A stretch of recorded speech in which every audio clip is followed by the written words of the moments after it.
Black's brilliant idea is to take this rook, because after the bishop captures back, despite white having an extra piece, black has b4, and this complicates things quite a bit. If white takes the pawn, now after king takes b4, actually this is a draw, there is no way to hold on to both of these pawns. Black is going to take the c5 pawn first, and then white is going to be unable to prevent one of these two pawns from getting traded for the last white pawn. The bishop cannot checkmate on its own. And the issue is that after a4, which is the best try for white, black has the reply a6, now creating a cage around his own king. Meaning that if white, for example, captures this pawn, this is simply going to be a stalemate and a draw. The black king has no moves, but it's not checkmated. So after a6 by black, white needs to play some kind of move that allows black to play something and not be stalemated. So white needs to move the king, but it has to be precise. For example, if the king goes to g5,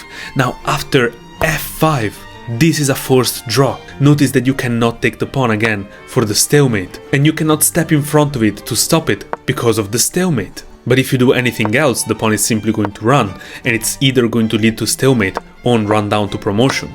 And you might think that the king can actually run to pick up this pawn, but as it turns out, this doesn't work.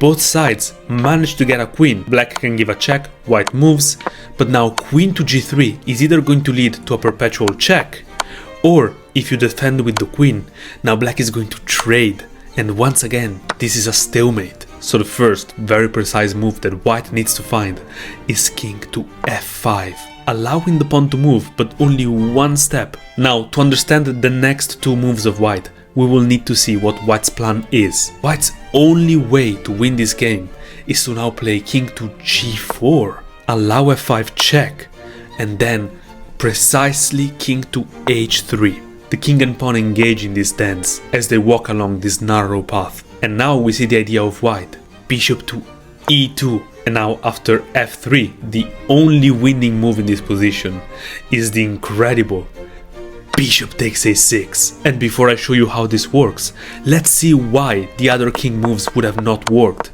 White could have played king to f4, but this is a mistake, because after the pawn pushes, we cannot keep going down, this would block the diagonal of the bishop. And we cannot step aside, because after this check, the pawn will prevent it to go to e2. And now again, if you take it, this is simply stalemate. But okay, white sacrifices the bishop, so what? Black can simply take this free bishop and the pawn is still running. But now the king is in time to stop it, and now, after any move, it's going to pick up this pawn, and actually this is simply a one king and pawn endgame. If you love incredible chess, follow for more.